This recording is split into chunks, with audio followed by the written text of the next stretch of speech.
ఓం శాంతి 28/5/2025 సాకార ఈశ్వరీయ మధుర మహావాక్యాలు. మధురమైన పిల్లలారా, ఇప్పుడు డ్రామా చక్రం పూర్తి అవుతోంది. మీరు క్షీరఖండంగా ఈ క్రొత్త ప్రపంచంలోకి రావాలి. అక్కడ అందరూ పాలు పంచదార వలె కలిసి ఉంటారు. ఇక్కడ ఉప్పు నీరుగా ఉన్నారు. ప్రశ్న: త్రినేత్రి పిల్లలైన మీరు ఏ జ్ఞానాన్ని తెలుసుకొని త్రికాల దర్శులుగా అయ్యారు? జవాబు: ఇప్పుడు మీకు మొత్తం ప్రపంచం, భూగోళము, చరిత్రల జ్ఞానం లభించింది. సత్యుగం నుండి కలియుగం అంతిమం వరకు గల చరిత్ర, భూగోళం మీకు తెలుసు. మీకు జ్ఞానం మూడవ నేత్రం లభించింది. ఆత్మ ఒక శరీరాన్ని వదిలి మరో శరీరాన్ని తీసుకుంటుంది. సంస్కారాలు ఆత్మలో ఉంటాయి. తండ్రి చెప్తున్నారు, పిల్లలారా, నామరూపాల నుండి భిన్నంగా అవ్వండి. స్వయాన్ని ఆత్మగా, శరీరిగా భావించండి. పాట: ధైర్యం వహించు మనస్సా. ఓం శాంతి. కల్పకల్పము పిల్లలకు చెప్తున్నారు. పిల్లలు తెలుసుకుంటారు. ఈ దుఃఖం నుండి త్వరగా విడుదలై సత్యుగం రావాలి అని ఇష్టపడతారు. కానీ డ్రామా చాలా మెల్లమెల్లగా నడుస్తుంది. ఇక కొద్ది రోజులు మాత్రమే ఉన్నాయి అని తండ్రి ధైర్యం చెప్తున్నారు. గొప్ప గొప్ప పోపు వంటి వారి ద్వారా కూడా ప్రపంచం పరివర్తన అవుతుంది అని వింటూ ఉంటారు. పోపు వంటి పెద్దవారు కూడా ప్రపంచం మారిపోతుంది అని అంటున్నారు. అయితే మరి శాంతి ఎలా స్థాపన అవుతుంది? ఈ సమయంలో అందరూ ఉప్పు నీరుగా ఉన్నారు. ఇప్పుడు మనము క్షీరఖండంగా, పాలు పంచదారగా అవుతున్నాం. ఆ వైపు రోజు రోజుకు ఉప్పు నీరుగా అవుతూ ఉంటారు. పరస్పరం పోట్లాడుకుంటూ అంతమైపోనున్నారు. వినాశనం కొరకు ఏర్పాట్లు జరుగుతున్నాయి. ఈ డ్రామా చక్రం ఇప్పుడు పూర్తి అవుతుంది. పాత ప్రపంచం సమాప్తం అవుతుంది. నూతన ప్రపంచ స్థాపన జరుగుతోంది. పాత ప్రపంచం క్రొత్తదిగా, పాతది మళ్ళీ క్రొత్తదిగా అవుతుంది. దీనిని ప్రపంచ చక్రం అని అంటారు. ఇది తిరుగుతూనే ఉంటుంది. లక్షల సంవత్సరాల తర్వాత పాత ప్రపంచం క్రొత్తదిగా అవుతుంది అని కాదు. పిల్లలైన మీరు బాగా తెలుసుకున్నారు. భక్తి పూర్తి భిన్నమైనది. భక్తికి రావణుడితో సంబంధం ఉంది. జ్ఞాన సంబంధం రాముడితో ఉంది, బాబాతో. ఇది మీరు ఇప్పుడే అర్థం చేసుకుంటూ ఉన్నారు.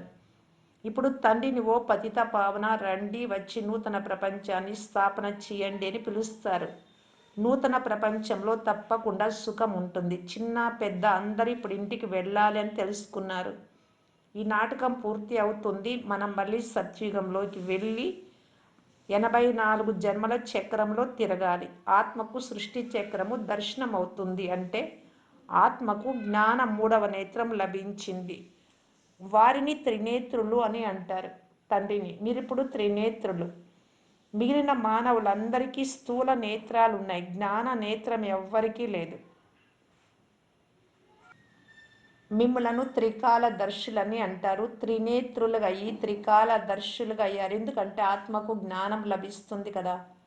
ఆత్మనే ఒక శరీరాన్ని వదిలి మరో శరీరాన్ని తీసుకుంటుంది. సంస్కారాలు ఆత్మలో ఉంటాయి. ఆత్మ అవినాశి. ఇప్పుడు తండ్రి చెప్తున్నారు, నామరూపాల నుండి అతీతంగా అవ్వండి. స్వయాన్ని అశరీరి ఆత్మగా భావించండి. దేహమని భావించకండి. అర్ధకల్పం నుండి పరమాత్ముని స్మృతి చేస్తూ వచ్చామని కూడా మీకు తెలుసు. ఇందులో ఎక్కువ దుఃఖం కలిగినప్పుడు తండ్రిని ఎక్కువగా స్మృతి చేస్తారు. ఇప్పుడు ఎంత దుఃఖం ఉంది, ఇంతకు మునుపు ఇంత దుఃఖం లేదు. వెలుపలి వారు వచ్చినప్పటి నుండి రాజులు కూడా పరస్పరం కొట్లాడుకున్నారు. ఆంగ్లేయులు,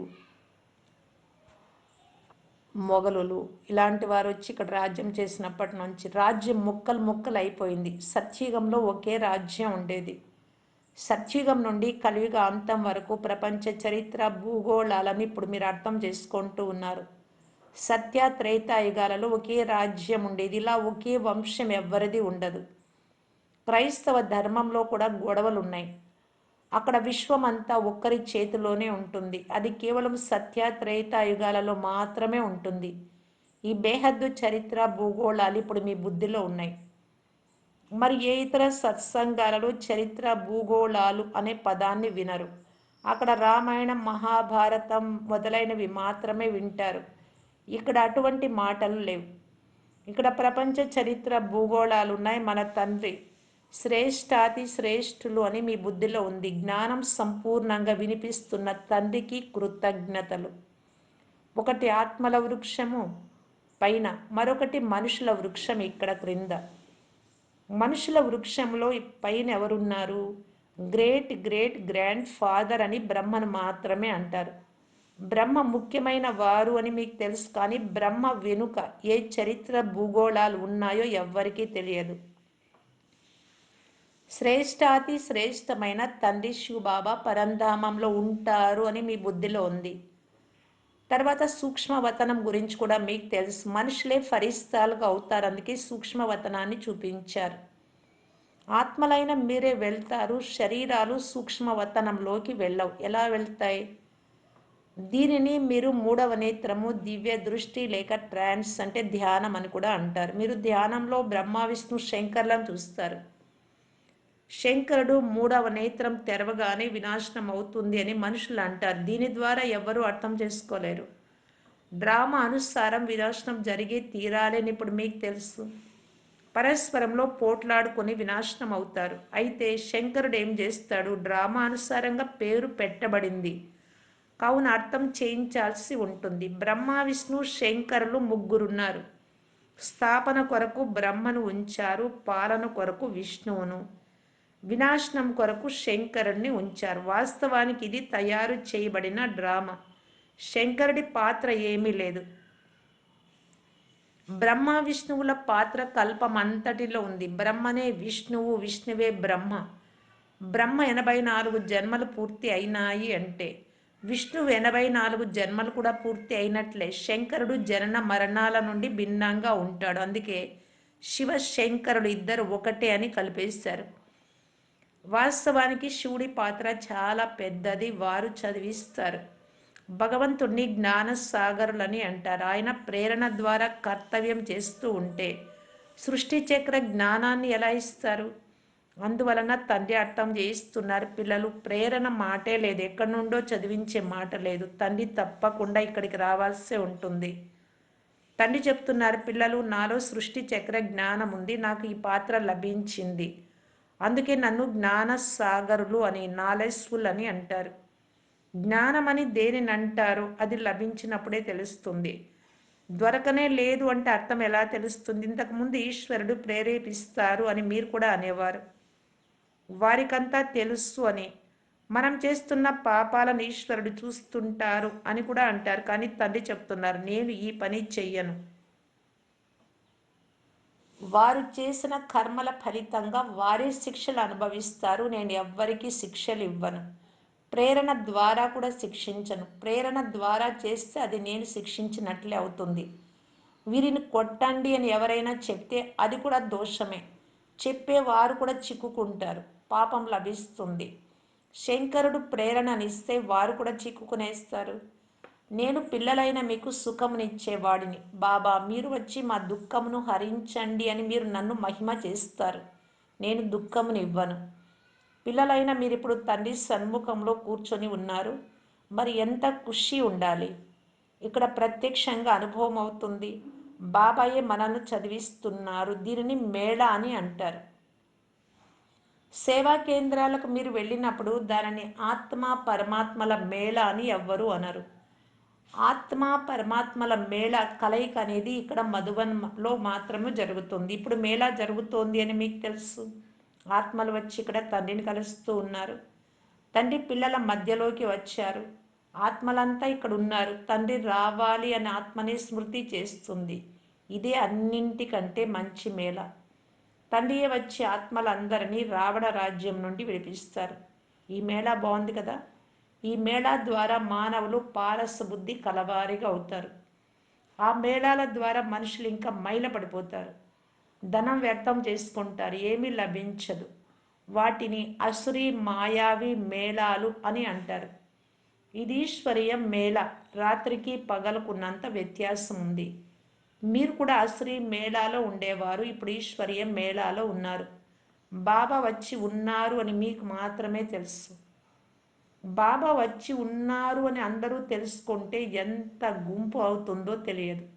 అందరూ ఉండేందుకు ఇన్ని భవనాలు వగైరా ఎక్కడి నుండి తెస్తారు? అహో ప్రభు, నీ లీల అని చివరిలో పాడతారు కదా. ఏ లీల? సృష్టిని పరివర్తన చేసే లీల. ఇదే అన్నిటికంటే గొప్ప లీల. పాత ప్రపంచ వినాశనానికి ముందే క్రొత్త ప్రపంచ స్థాపన జరుగుతుంది. అందువలననే ఎవరికి అర్థం చేయించాలి అన్నా మొదటి స్థాపన వినాశనము, తర్వాత పాలన అని చెప్పాలి. స్థాపన పూర్తి అయినప్పుడు వినాశనం ప్రారంభమవుతుంది, తర్వాత పాలన జరుగుతుంది. మేము స్వదర్శన చక్రధారి బ్రాహ్మణులము అని, తర్వాత చక్రవర్తి రాజులుగా అవుతామని పిల్లల ఖుషి ఉంటుంది. ఈ దేవతల రాజ్యం ఎక్కడికి వెళ్ళిందో ఎవ్వరికీ తెలియదు. దాని నామ రూపాలే అదృశ్యమైపోయాయి.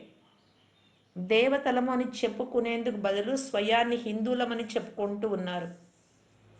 హిందూస్థాన్లో నివసించేవారు హిందువులు. లక్ష్మీ నారాయణలను అలా ఎప్పుడూ అనరు, వారిని దేవతలని అంటారు.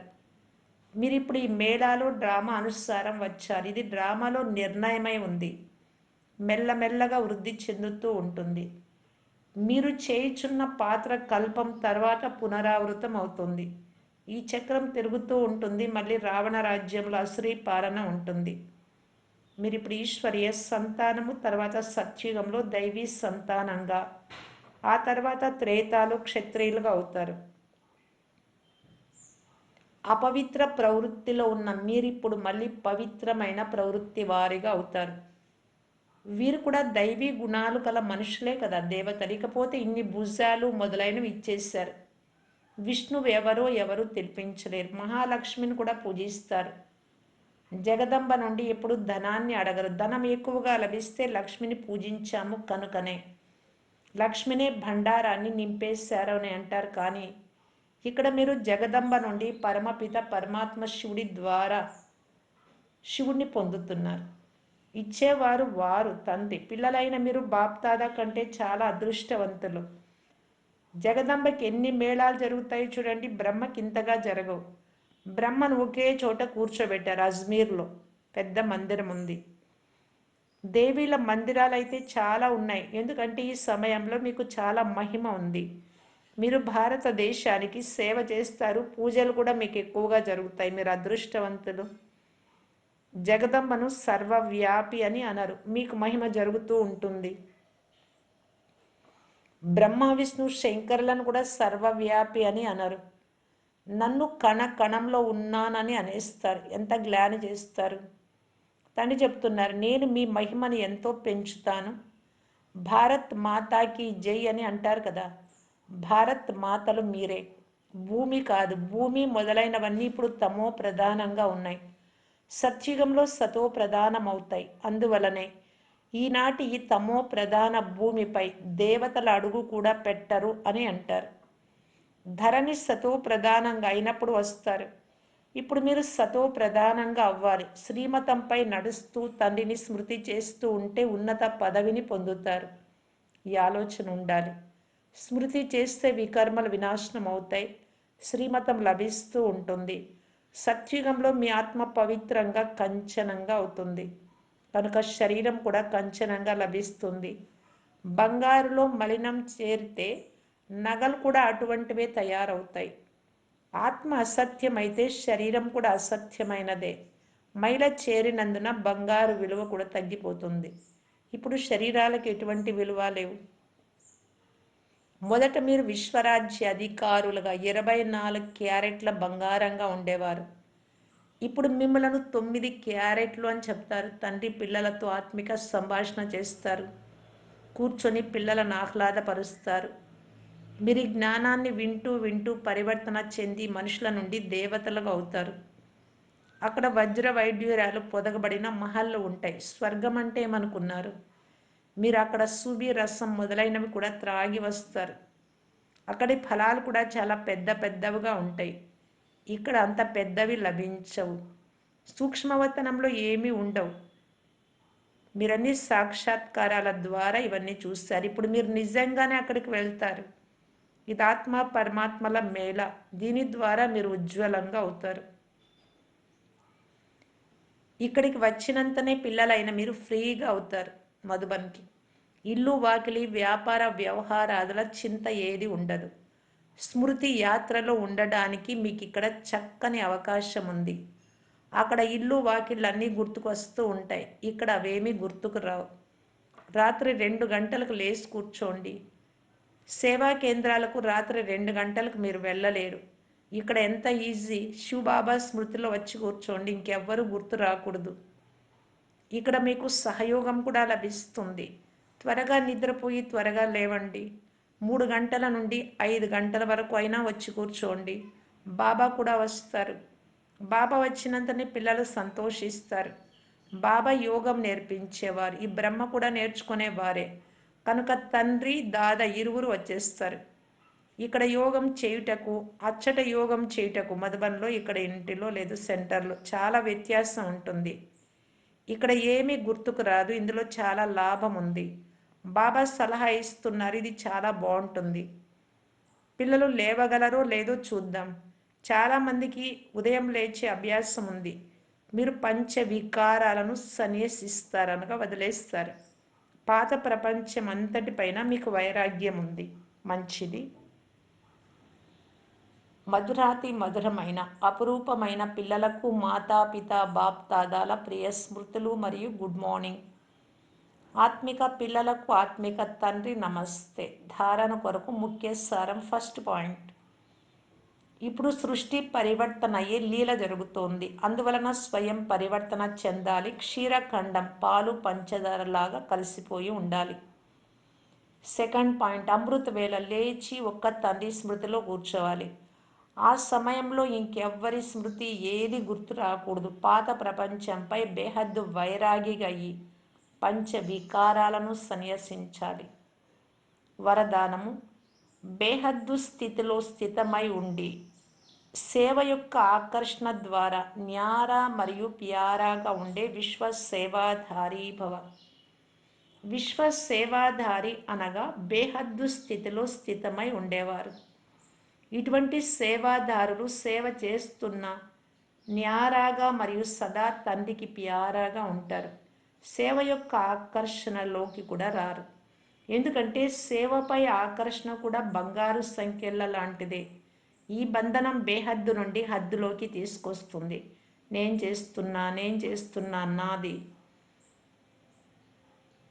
నా స్టూడెంట్స్, నా సెంటరు, నేనే ముందు ఉండాలి, నాకే గౌరవం మర్యాదలు లభించాలి.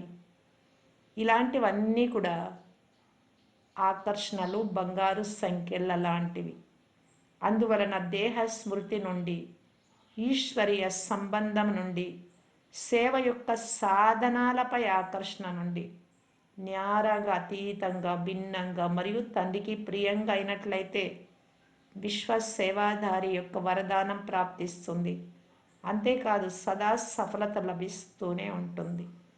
స్లోగన్, వ్యర్థ సంకల్పాలను ఒక్క సెకండ్లో స్టాప్ చేసే రిహార్సల్ చేస్తే శక్తిశాలిగా అవుతారు.